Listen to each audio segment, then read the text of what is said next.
नमस्कार दोस्तों, स्वागत है आप सभी का कीमोलॉजी में। और आज हम मोल का लेक्चर नंबर 8 पढ़ने जा रहे हैं, जिसमें हम पढ़ेंगे कंसंट्रेशन से रिलेटेड जितने भी टर्म हैं, जितने भी क्वेश्चंस हैं, उनके बारे में एक एक करके हम कंसंट्रेशन के टर्म को एग्जाम्पल के थ्रू समझते चलेंगे। और कंसंट्रेशन को हिंदी में कहते हैं सांद्रता।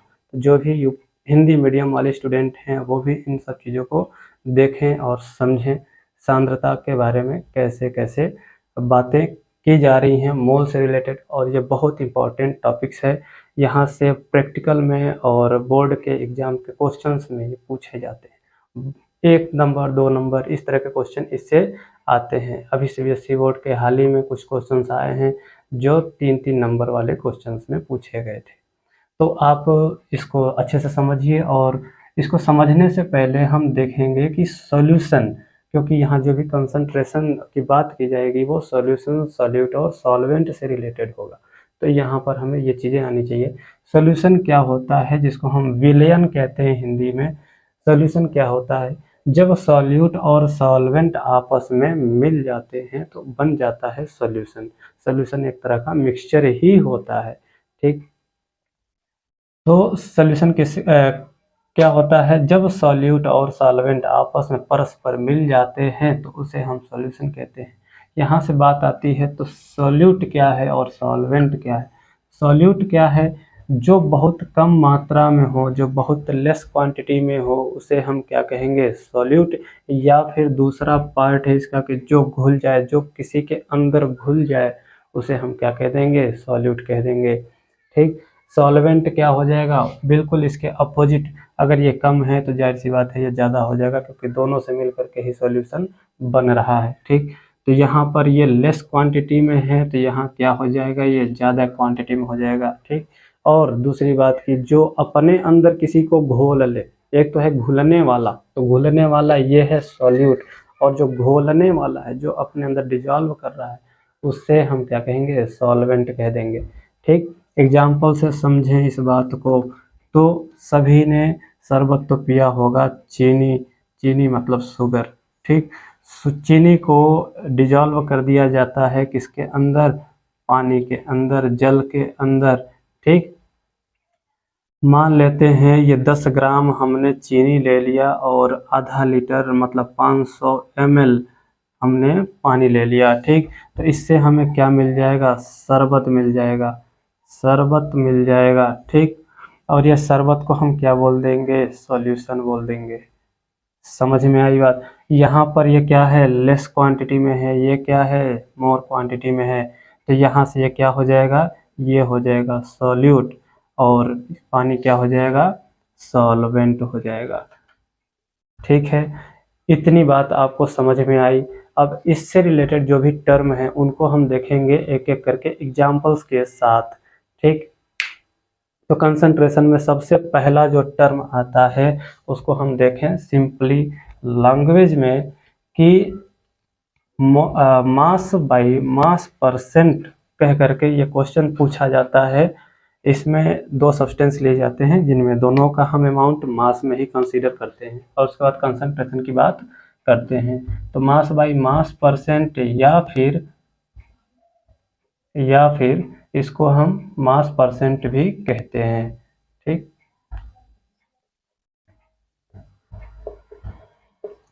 क्या होता है mass by mass percent?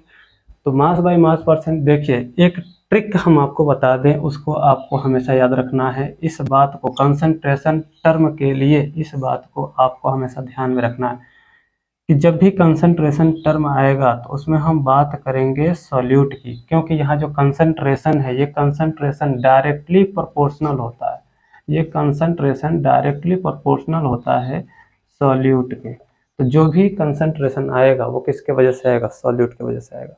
Solute अगर ज़्यादा है तो कंसंट्रेशन क्या हो जाएगा? अगर ये ज़्यादा है तो ये ज़्यादा हो जाएगा, अगर ये कम है तो कंसंट्रेशन क्या हो जाएगा? कम हो जाएगा, ठीक। तो हमेशा जब भी बात की जाएगी तो सॉल्यूट की बात की जाएगी तो सॉल्यूट को हम रख देंगे ऊपर फार्मूले में, ऊपर रख देंगे सॉल्यूट और नीचे रखेंगे solution.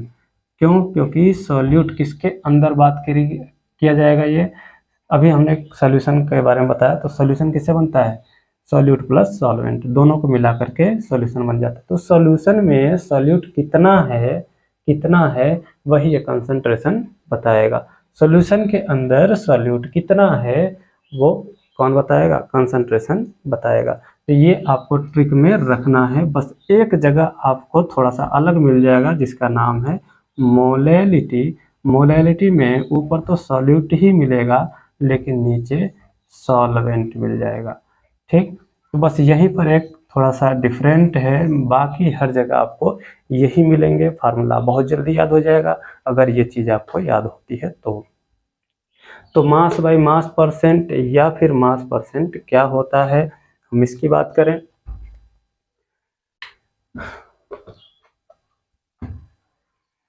Mass by mass percent, the ratio of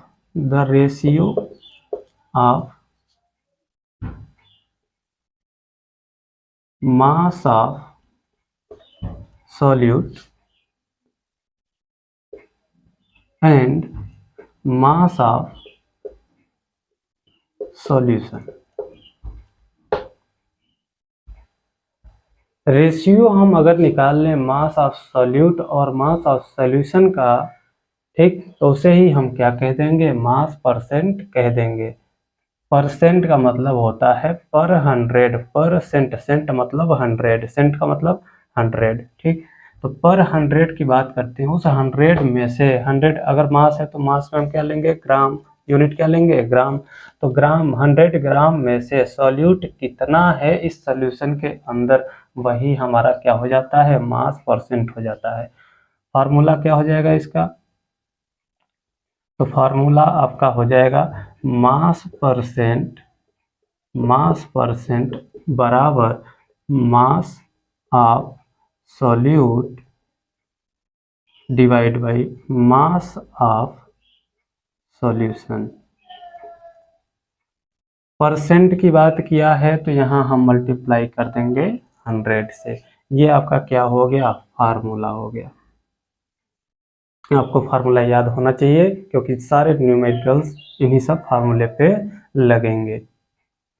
इसका यूनिट की अगर हम बात करें तो यूनिट क्या हो जाएगा, यूनिट इसका कुछ नहीं होगा, परसेंटेज का कोई यूनिट नहीं होता।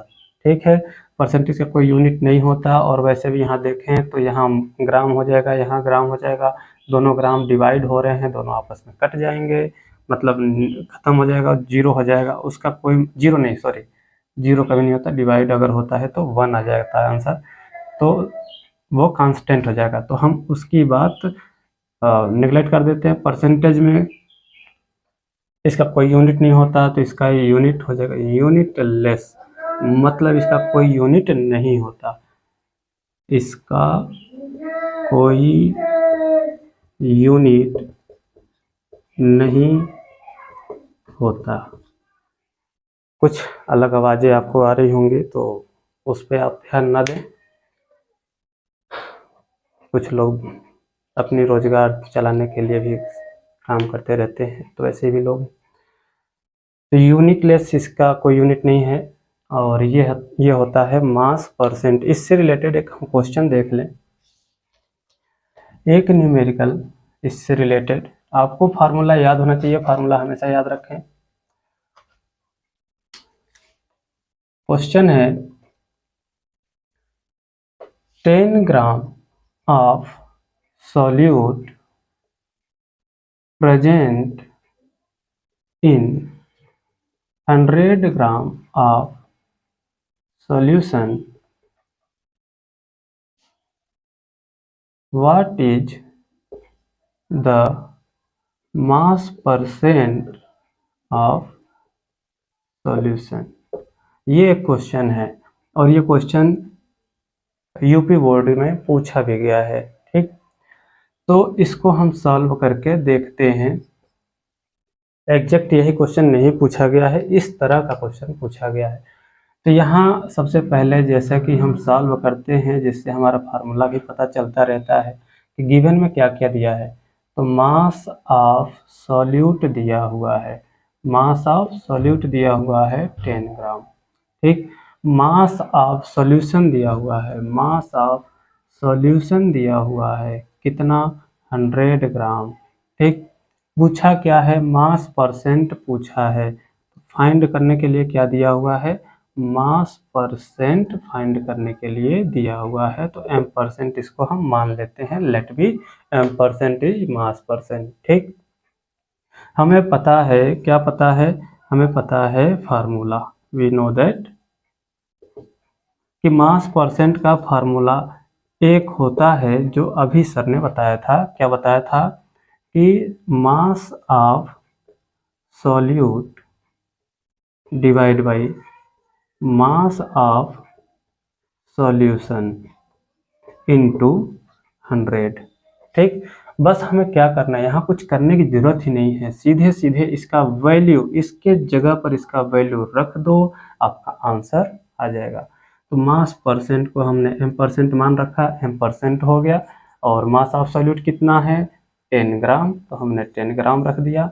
मास ऑफ सॉल्यूशन, तो मास ऑफ सॉल्यूशन कितना है 100 ग्राम, तो डिवाइड में रख दिया 100 ग्राम और मल्टीप्लाई कर दिया 100 से, क्योंकि यहाँ परसेंटेज की बात की हुई है। ठीक, यहाँ से ग्राम कैंसिल, मतलब हो गया 1, और ये 100 से 100 क्या हो जाएगा कैंसिल, क्योंकि आपको अगर ये बात देखनी भी है तो इसको और आगे तक लाइन खींच दीजिए, तो ऊपर दिखेगा मल्टीप्लाई होते हुए, नीचे कुछ भी नहीं है, तो ये दोनों आपस में क्या हो जाएंगे डिवाइड। जब यहाँ प्लस या माइनस आता है तब ये आपस में नहीं कटते हैं, लेकिन अगर डिवीजन हो, मल्टीप्लिकेशन हो, तो ये आपस में कट सकते हैं। ठीक, तो कुल मिलाकर के यहाँ क्या बचा, 10 बच गया, और यही 10% हम आगे लगा देंगे, तो ये मास ऑफ सॉल्यूशन कितना हो गया, मास परसेंट ऑफ सॉल्यूशन कितना हो गया 10% हो गया।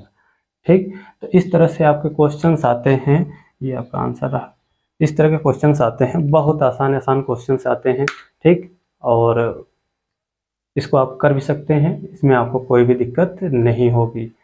ठीक है, एक क्वेश्चन हम आपको दे दे रहे हैं, इसको आप सॉल्व करें और आंसर कमेंट करके बताएं। क्वेश्चन नोट करें,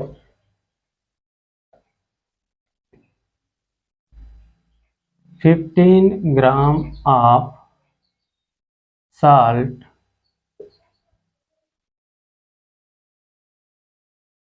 present in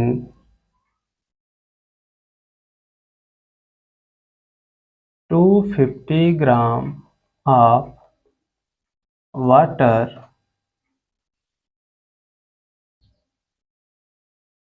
find the mass percent, sorry यहाँ पर सॉल्यूशन लिखें, सॉल्यूशन। अच्छा, अगर वहाँ वाटर भी होता तो भी कोई दिक्कत नहीं था, आप कर सकते हैं उसको। ठीक, तो find the mass percent of solution. चलिए इसी क्वेश्चन को एक बार फिर से हम दे दे रहे हैं, जो अभी हमने मिटाया था। 15 ग्राम बिल्कुल सेम है, फिर 15 gram of salt present in 250 gram of water, find the mass percent of solution. ऊपर वाला आप इसको करेंगे, वीडियो को पॉज करके आप कर सकते हैं, या फिर आराम से बैठ करके आप जब चाहें तब कर लें। इसको हम यहाँ पर करके बता दें, कुछ बच्चे होंगे जिनको आ रहा है वो खुद से करें, जिनको नहीं आ रहा है वो एक बार समझ लें कि इसको कैसे करेंगे। तो यहाँ क्या क्या दिया हुआ है, जो साल्ट है, साल्ट का मास दिया हुआ है, मास ऑफ साल्ट दिया हुआ है कितना, साल्ट का मास दिया हुआ 15 ग्राम, और जो वाटर है, वाटर का मास दिया हुआ है, मास ऑफ वाटर कितना 250 ग्राम। ठीक, यहाँ क्वांटिटी भी देख सकते हैं और ये भी देख सकते हैं कौन किसके अंदर घुलता है। ठीक, तो ये क्या हो जाएगा, ये हो जाएगा आपका सॉल्यूट, पहचानना पड़ेगा, और ये क्या हो जाएगा सॉल्वेंट।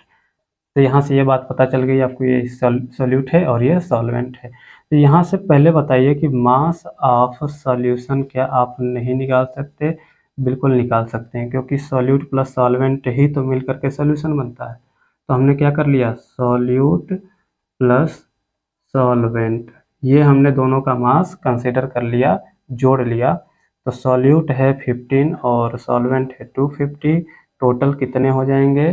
15 + 250 ये हो जाएगा 5, ये हो जाएगा 6, 265 ग्राम। ये हो गया मास ऑफ सॉल्यूशन। ठीक, यहाँ से जब आपको मिल गया मास ऑफ सॉल्यूट और मास ऑफ सॉल्यूशन, तो क्या आप मास परसेंट नहीं निकाल सकते? बिल्कुल निकाल सकते हैं। Mass of solute, mass percent का फार्मूला क्या होता है? Mass of solute divide by mass of solution into 100। तो यहाँ पर क्या हो जाएगा? सॉल्यूट कितना है? 15 ग्राम है, 15 हमने रख लिया। सॉल्यूशन कितना है? 265, तो हमने यहाँ 265 रख लिया। इसको सॉल्व करें, 5 से काट दें, 3 5 3 15 और 5 बचे 25 और 5 3 15। ठीक, 3 डिवाइड बाई 53। ये आपका कुछ आंसर तो आएगा, लेकिन इसको अगर हम और भी आंसर फाइंड करके देखें तो क्या करेंगे? ऊपर वैल्यू कम है, नीचे ज़्यादा है, तो हमें मल्टीप्लाई करना पड़ेगा। 2 ज़्यादा है तो कम से कम हमें 100 से तो मल्टीप्लाई करना ही पड़ेगा, तब इसके कुछ बराबर आ पाएगा कटने के लिए। तो इधर हम क्या कर लेते हैं, ऊपर हम 100 से मल्टीप्लाई कर लेते हैं, नीचे भी 100 से मल्टीप्लाई करना पड़ेगा। ठीक, ये 100 से मल्टीप्लाई कर लिया। अब इसको काट करके देखें, इसको अगर हम मान लें, अप्रॉक्स मान लें 50, तो ये कितना हो जाएगा? 50 और ये हो जाएगा 30, लगभग 60। 100/60 यहाँ से काट दे तो ये हो जाएगा 6/10, 6/10। और यहाँ से और इसको काटें तो आ जाएगा कितना? 0.6। ठीक, परसेंट। 0.6% आपका क्या आ जाएगा? आंसर आ जाएगा। बिल्कुल नहीं आएगा इतना, इसके अप्रॉक्स में आएगा, हमने अप्रॉक्स वैल्यू लिया है। ठीक, 0.6 आपका क्या आ गया? आंसर आ गया। तो बिल्कुल बहुत ही आसान होता है। जब आपको सॉल्यूट दिया हो, सॉल्वेंट दिया हो, तो दोनों को जोड़ लें पहले, फिर मास निकाल लें सोल्यूशन का, और उसके बाद क्वेश्चन को सॉल्व करें। तो आई होप आपको बहुत अच्छे से समझ में आ रहा होगा। अगर जो क्वेश्चन आपको नहीं भी आ रहा है, आप कमेंट बॉक्स में कमेंट करके पूछ भी सकते हैं। हम कोशिश करेंगे आपको उस क्वेश्चन को अच्छे से समझा पाने की। तो धन्यवाद, बने रहिए साथ में, ताकि आप अच्छे से और भी अच्छे से कॉन्सेप्ट को क्लियर कर सकें।